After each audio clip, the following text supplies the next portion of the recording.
देखिए अजीत डोभाल रिटायर तो हो गए थे, लेकिन उसके बाद भी इनके पास जो इतने सालों का एक्सपीरियंस और स्किल्स थी उसका यूज करके ही अपनी पर्सनल कैपेसिटी में इंटेलिजेंस एजेंसीज के साथ मिलकर काम कर रहे थे। अब जिस ईयर ये रिटायर हुए थे, सेम ईयर 2005 में दाऊद इब्राहिम की बेटी महरुख की शादी पाकिस्तान के क्रिकेटर जावेद मियांदाद के बेटे जुनैद से 9 जुलाई को मक्का में होनी थी और उसका जो रिसेप्शन था 23 जुलाई को दुबई के ग्रैंड हयात में रखा गया था। अब ये चीज डोभाल को पता चल जाती है कि इस पर्टिकुलर फंक्शन में दाऊद इब्राहिम आने वाला है। ये ऐसा मौका था कि जहां पे दाऊद की लोकेशन कंफर्म थी, लेकिन फिर भी इस जगह पे दाऊद को पकड़ने के लिए अगर कोई ऑपरेशन किया जाए तो उसके फेल होने के चांसेस बहुत ज्यादा थे और फेल होने पे इंडिया की जो इमेज थी उस पर बहुत बड़ा डेंट लगता। इसलिए इंडिया किसी भी तरीके से कमांडो ऑपरेशन से बच रही थी। अब यहाँ से अजीत डोभाल एक प्लान बनाते हैं। इन्होंने दाऊद इब्राहिम के दुश्मन छोटा राजन को रीच किया। छोटा राजन जो था वो पहले दाऊद इब्राहिम के गैंग का मेंबर था, लेकिन फिर इनमें लड़ाई हो जाती है। इनफैक्ट तो ये सारी चीजें जो थी वो अजीत डोभाल को पता थी, तो वो छोटा राजन को अपने नेटवर्क का यूज करके रीच करते हैं और छोटा राजन को कन्विंस कर लेते हैं कि यहाँ पे साथ में मिलकर दाऊद इब्राहिम को मारा जा सकता है। छोटा राजन जो था वो मान जाता है इस चीज के लिए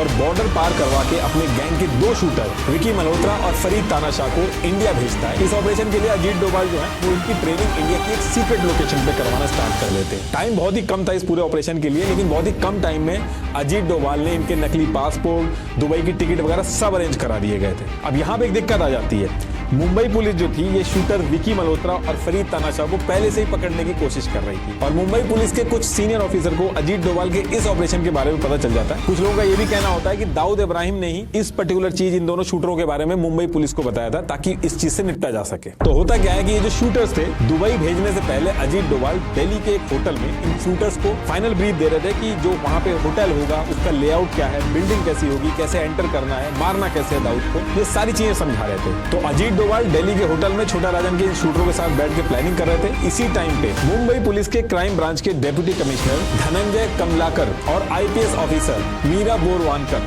सेम होटल में पहुंच जाती हैं और कहते हैं कि विकी और फरीद यहाँ पे नेताओं को मारने आए हैं, ये तो पहले से ही मोस्ट वांटेड है, इसलिए इनको हमें अरेस्ट करना होगा। अब यहाँ से अजीत डोभाल और इन लोगों में बहुत बहसाबहसी भी शुरू हो जाती है। अजीत डोभाल बहुत समझाने की कोशिश करते हैं, लेकिन ये लोग मानते नहीं है। अब अजीत डोभाल उस पर्टिकुलर टाइम पे किसी ऑफिशियल पोजीशन में नहीं थे, तो उनकी और नहीं चल पा रही थी। तो ये लोग इन शूटरों को गिरफ्तार करके ले जाते हैं और अजीत डोभाल के हाथ से जो बहुत बड़ी अपॉर्चुनिटी थी दाऊद को मारने की वो छूट जाती है। अजीत डोभाल ने अपने सीनियर्स को फोन करके इसको रोकने की भी कोशिश की, लेकिन तब तक ये लोग गिरफ्तार हो चुके थे और न्यूज वगैरह में सारी बात आ गई थी। अजीत डोभाल इतना गुस्सा हो गए थे जब ये लोग शूटरों को पकड़ के ले जा रहे थे, उन्होंने आईपीएस मीरा बोरवानकर से कहा कि I will teach you a lesson. Dawood Ibrahim शुरू से ही अजीत डोभाल की हिट लिस्ट में रहे। उन्होंने अपने पूरे करियर में मल्टीपल टाइम ट्राई किया दाऊद को पकड़ने का और आज की डेट में भी वो चाहते हैं कि इसको कैसे भी पकड़ लें। हालांकि अजीत डोभाल के जो क्रिटिक्स हैं उनका ये मानना है कि डोभाल जो है वो दाऊद इब्राहिम को इसलिए पकड़ना चाहते थे ताकि वो पावर में आ सके।